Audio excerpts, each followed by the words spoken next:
Hola, mi nombre es Celeste Bermeo Gamboa, soy el periodista cultural del país y en esta ocasión, ante el fallecimiento del escritor peruano Mario Vargas Llosa, Premio Nobel de Literatura en 2010, el último latinoamericano en merecer este importante galardón que nos ha dejado el pasado domingo 13 de abril, vamos a hacer un, una pequeña memoria de lo que fue el paso de Mario Vargas Llosa por Cali y para conocer en detalle cómo fue este momento tan importante para la cultura de esta ciudad, tenemos como invitado al escritor vallecaucano Gustavo Álvarez Gardiazabal, que desde su finca en el Porce, a las afueras de Tuluá, nos atiende y nos va a contar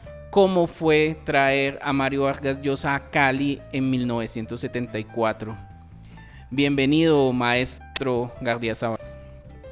Muchas gracias y con mucho gusto cuento detalles mínimos que pueda recordar 51 años después de lo que fue traer a Vargas Llosa a Cali junto con una playa de escritores de primera línea, porque eso nunca se ha vuelto a realizar y yo ahora recordándolo no sé realmente cómo fui capaz de hacerlo.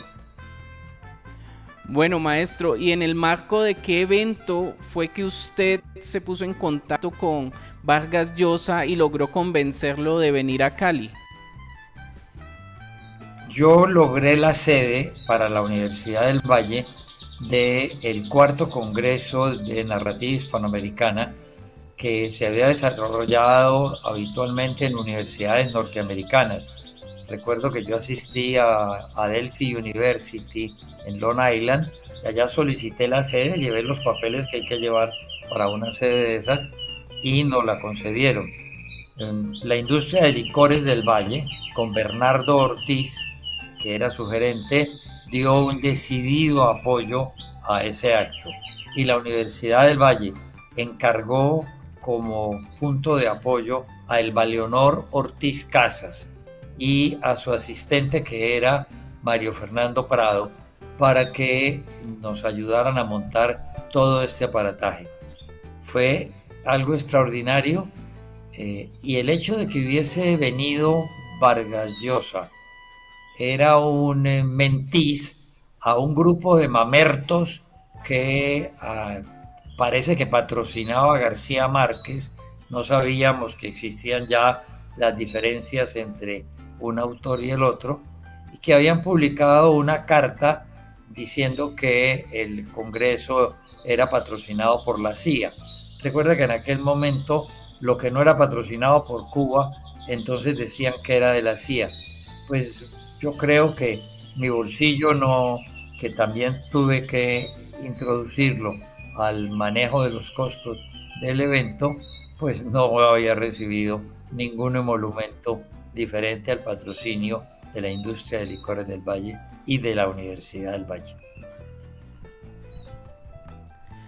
Maestro, ¿y cómo fue como la impresión que causó la llegada de Mario Vargas Llosa en ese momento a Cali, eh, entre todos los grupos artísticos, entre los escritores que tenía Cali en ese momento? Ya nos dice, por ejemplo, lo que sucedió con esta carta donde los involucraban con la CIA, pero además de eso, ¿qué más recuerda, digamos, del impacto que causó Vargas Llosa en Cali durante esos días? Pues el menor impacto fue el mentiz a estos envidiosos que no podían entender que un tipo que había escrito Cóndores no entierran todos los días y que no querían admitir que era gran novela, era capaz de tener amistades con tantos escritores de América y de tanta valía.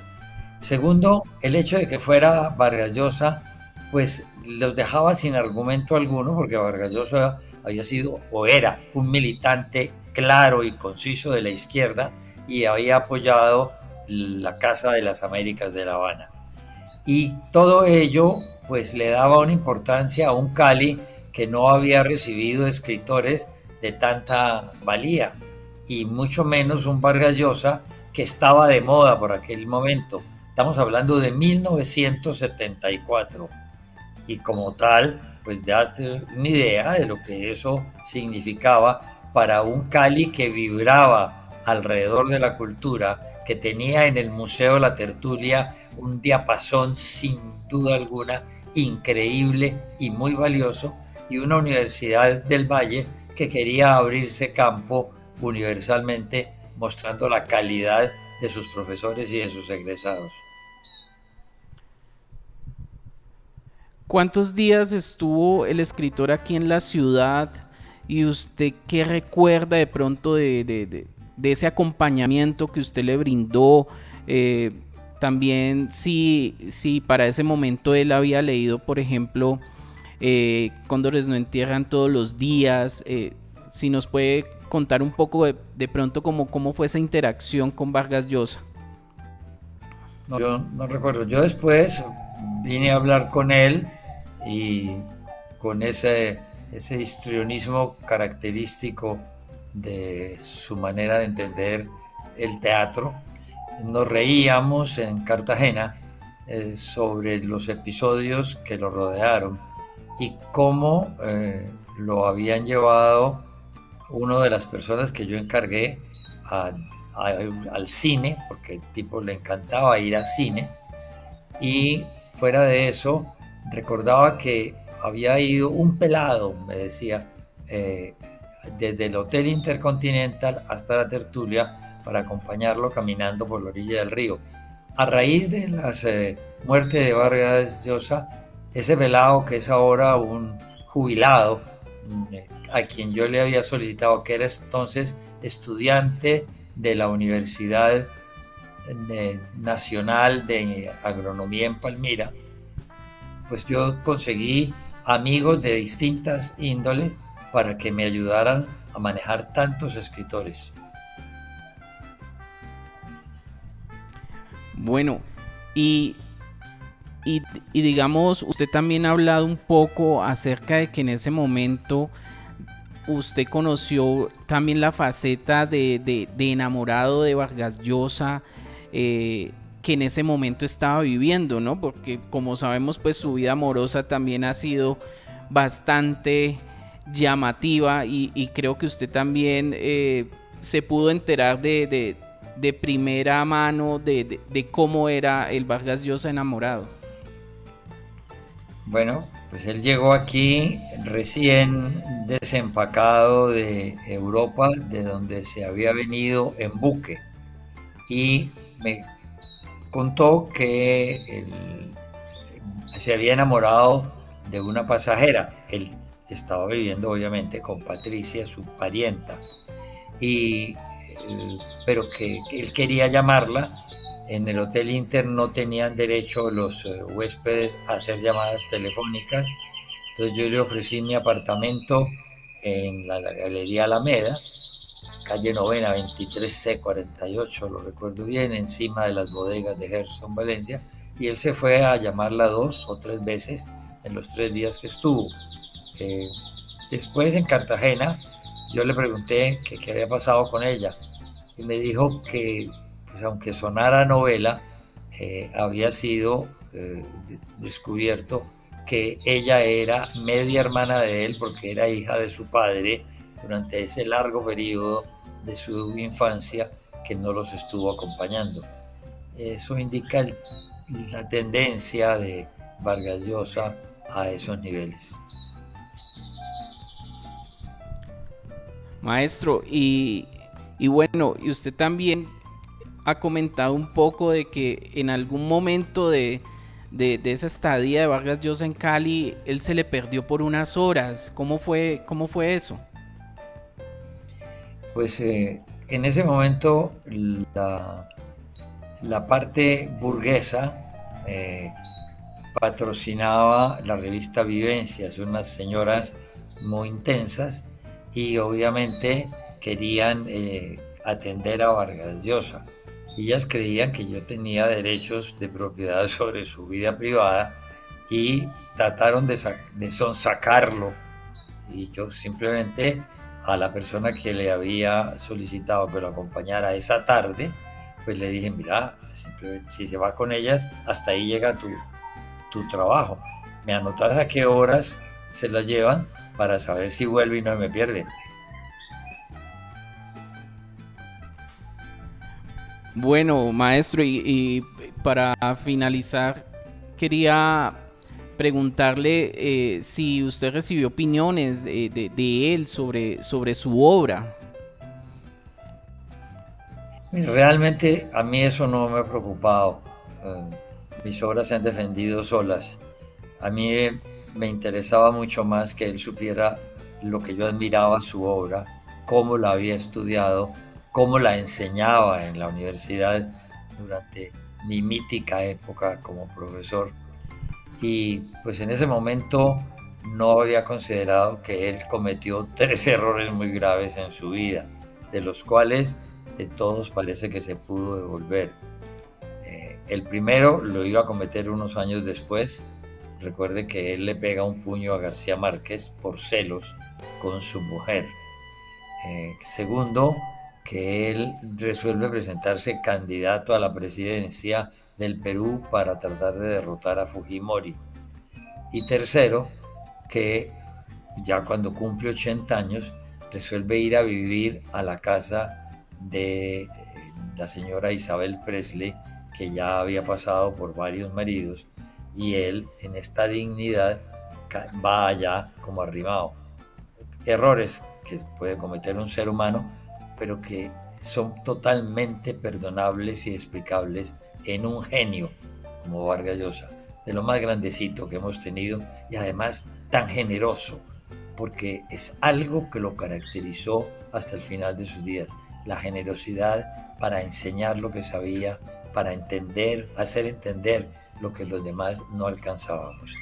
Esa debe de ser la mayor categoría que puede lograr un ser humano. Maestro, y justamente usted que también tuvo en parte de su vida un compromiso político y que estuvo ejerciendo la política, en algún momento usted tuvo comunicación con Vargas Llosa, digamos, a ese nivel, o Vargas Llosa le manifestó algo en su momento cuando usted estuvo pasando por esta situación, que estuvo encarcelado tras su paso por la gobernación. Otra vez que vino Vargas Llosa a Cali, fue invitado por Proartes, por doña Amparo Sinisterra de Carvajal. Y ella me pidió el favor que hiciera la conexión y yo la hice con muchísimo gusto. Y él aceptó venir. En ese momento me detienen a mí para hacerme salir de la gobernación, y a él le pareció que la situación que yo estaba viviendo era atroz e injusta, y quiso manifestarse yendo a visitarme en la Escuela de Policía Simón Bolívar de Tuluá, donde yo pasaba el periodo de reclusión. Todo quedó listo para recibirlo. Yo advertí a las autoridades que me custodiaban de esa presencia, pero intempestivamente cancelaron. Tiempo después, cuando ya me senté a conversar con él en un festival Hey en Cartagena, pues confirmé que a él Belisario Betancur le había dicho que no era conveniente que me visitara a mí. Celos, no sé, lo que fuera, yo valoro en demasía el gesto de Vargas Llosa de irme a acompañar en un mal momento de la vida. Él ya, cuando revisamos eso, nos carcajeamos, porque él obviamente había cometido el error de lanzarse candidato presidencial y tuvo que salir de estampida del Perú. Ya como última pregunta, esta vez sí, maestro, ¿usted qué opina de este comentario que ha surgido tras la muerte de Vargas Llosa acerca de que finalmente el boom latinoamericano ha llegado a su fin, de de que los escritores emblemáticos de esta generación, Vargas Llosa era el último, y entonces finalmente hay como una apertura para valorar de algún modo a los demás escritores que han quedado a la sombra, no tanto porque sean inferiores en calidad literaria, sino porque el boom latinoamericano también fue toda una empresa de marketing. Bueno, una empresa de marketing, una empresa política, una empresa indudablemente nacionalista, porque era la América Latina tomando posición frente a un mundo bipolarizado como el que estábamos viviendo entonces. Yo creo que quienes soportamos el chaparrón de escribir después de que ellos surgieron, sobre todo en el caso de Colombia, con García Márquez, yo publico Cóndores 5 años después de que salió 100 años de soledad. El paso del tiempo es el mejor juez. Hay que ver qué tanto se lee lo que nosotros hicimos después, qué tanto se seguirá leyendo lo que ellos hicieron. Por lo que han pasado, uno sabe muy bien que obras como La ciudad y los perros o Pantaleón y las visitadoras de Vargas Llosa sobrevivirán al paso de los años. No podemos decir lo mismo de nosotros acá, porque ni siquiera con esfuerzos cinematográficos como el que se hizo con 100 años de soledad aumente el número de lectores. Puede ser que aumente el número de compradores, pero no el número de lectores, porque nosotros tal vez supravaloramos demasiado esa novela de García Márquez. Bueno, maestro, no, agradecemos mucho que haya estado aquí acompañándonos en el país y contándonos de esta gran experiencia que tuvo al lado de Mario Vargas Llosa. Muchísimas gracias y un saludo cordial desde acá. A ustedes muy amables.